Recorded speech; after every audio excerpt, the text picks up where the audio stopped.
Scene opens in a dimly lit lounge, cigar smoke curling through the air. A grand chandelier flickers above, casting golden light over the luxurious interior. Seated at the head of the long table, Master Imbor leans back in his chair, fingers steepled. His red eyes gleam as he surveys the room. A Persian lounges beside him, tail flicking lazily. Master Imbor, Persian, a name that drips with elegance, a creature wrapped in silk and shadow alike. You look at it, and what do you see? Grace. Poise. A pretty little house cat, right? But you ain't looking hard enough. Persian ain't just another pet. It's a silent ruler, the kind of beast that owns the streets without making a sound. Back in the day, this feline was seen as a status symbol. In Kanto, only the rich and powerful carried them around like golden trophies. They say if you were somebody, you had a Persian at your side. And if you were nobody, well, a Persian at your enemy's side could make sure you stayed that way. See, this ain't just a Pokemon, it's a lesson in power. Soft fur, smooth moves. But behind the charm, cold, calculated precision. A Persian doesn't fight because it has to. It fights because it already knows it's won. The claws come out when the job's already done. Now, let's talk about its distant cousin, the Alolan Persian. Round face, smug expression, a whole different flavor of aristocracy. While Kanto's Persian is a silent killer, the Alolan kind walks around like it's royalty, knowing no one would dare cross it. Back in Alola, they say these Pokemon ruled alongside the noble houses. If a Persian sat in your home, it meant you had wealth, influence, and protection. But see, Persian ain't just some relic of the past. Even now, in the underground, this cat still runs the game. Ever notice how the biggest players in the criminal world carry one? They know the truth. Persian doesn't just live in luxury, it thrives in control. The kingpin of Kanto's underworld had a Persian by his side. The top enforcers in Johto all paid their respects to one. And let's not forget the poisonous beauty sisters in Kalos. Word is, Madame Persian herself keeps one closer than family. What makes Persian special? It's not brute strength like a Macamp, not the raw intimidation of a hunch crow. No, Persian wins with intelligence, subtlety. It strikes in silence and vanishes before you even know the fight's over.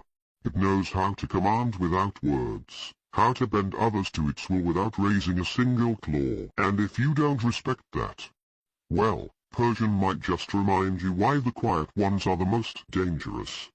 The camera zooms in on Persian, its piercing blue eyes glowing in the low light. A smirk tugs at Master Imbor's lips as he reaches out, scratching beneath its chin. The screen fades to black. Scene opens in a dimly lit lounge, filled with the scent of fine cigars and aged bourbon. Master Imbor sits at the head of a grand mahogany table, his slick black suit pristine, his red eyes gleaming under the chandelier's glow. He leans forward, hands folded, a calculating smile forming as he begins his tale. Power, respect, and legacy, those are the pillars of true dominance.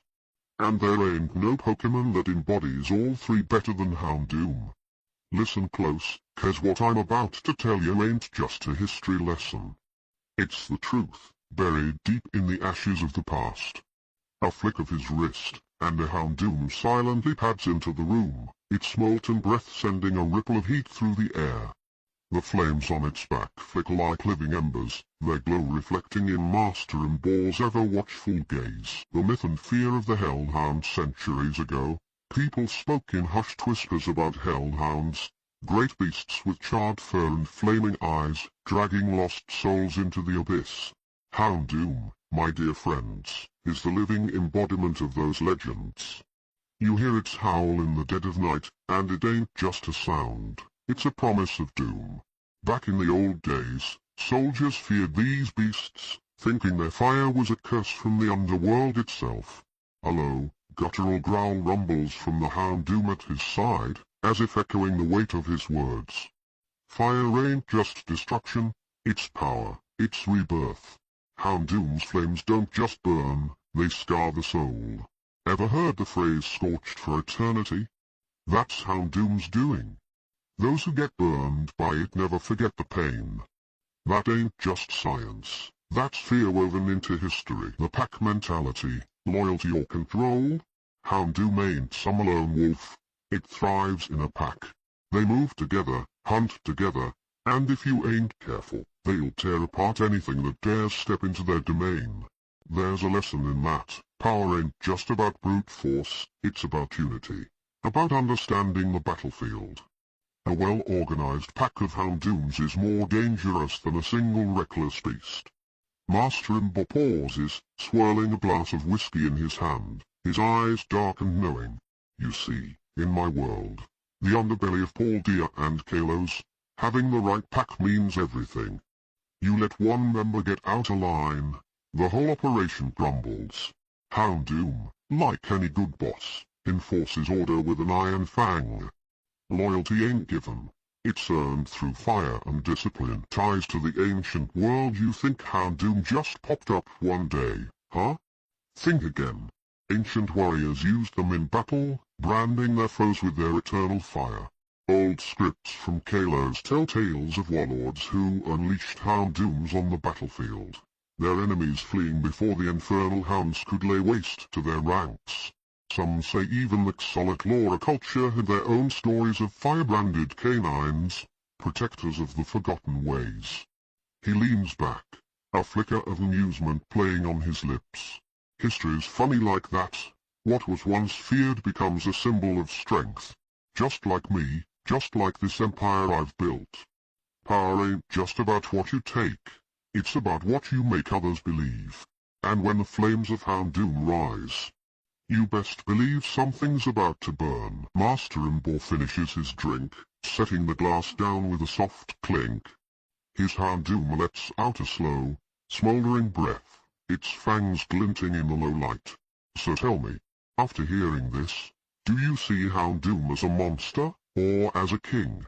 Maybe the real question is, can you handle the fire, or are you just another soul waiting to be burned?